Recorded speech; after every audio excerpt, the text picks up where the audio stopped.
Thomas the tank engine wouldn't stop being a nuisance. Night after night, he kept the other engines awake. I'm tired of pushing coaches. I want to see the world.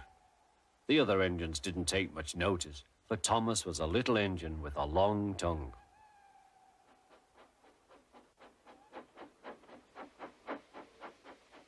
But one night, Edward came to the shed.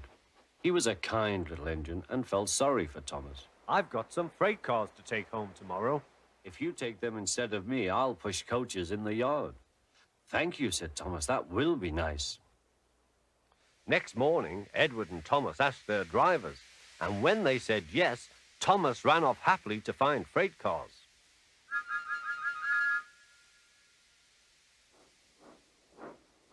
Now, the freight cars are silly and noisy. They talk a lot and don't attend to what they are doing.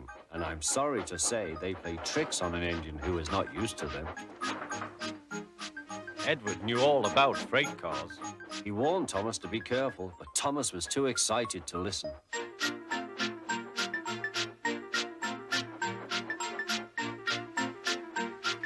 The shunter fastened the coupling, and when the signal dropped, Thomas was ready.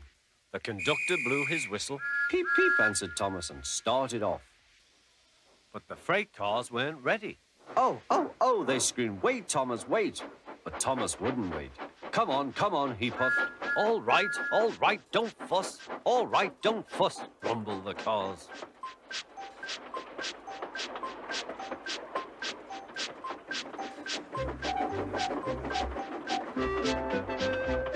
Thomas began going faster and faster. Whee! He whistled as he rushed through Henry's tunnel.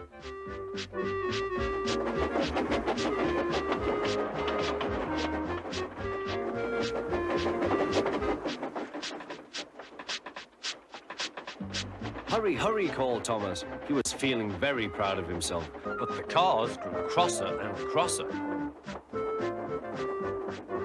At last, Thomas slowed down as he came to Gordon's Hill.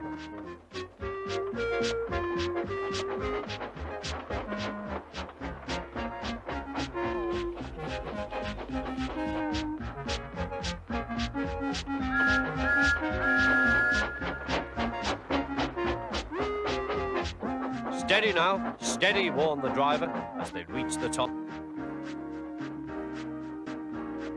He began to put on the brakes. We're stopping, called Thomas. No, no, no, answered the cars, bumping into each other. Go on, go on. Before the driver could stop them, they had pushed Thomas down the hill and were rattling and laughing behind him. Poor Thomas tried hard to stop them from making him go too fast. Stop pushing, he hissed. But the cars took no notice. Go on, they giggled in their silly way.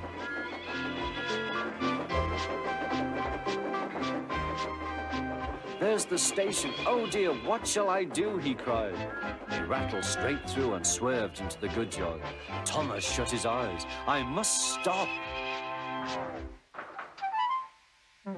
When he opened his eyes, he saw he had stopped just in front of the buffers.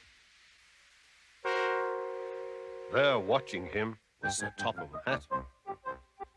What are you doing here, Thomas? He asked. I've brought Edward's freight cars, Thomas answered. Why did you come so fast? I didn't mean to. I was pushed, said Thomas. You've got a lot to learn about freight cars, Thomas. After pushing them about here for a few weeks, you'll know almost as much about them as Edward. Then you'll be a really useful engine.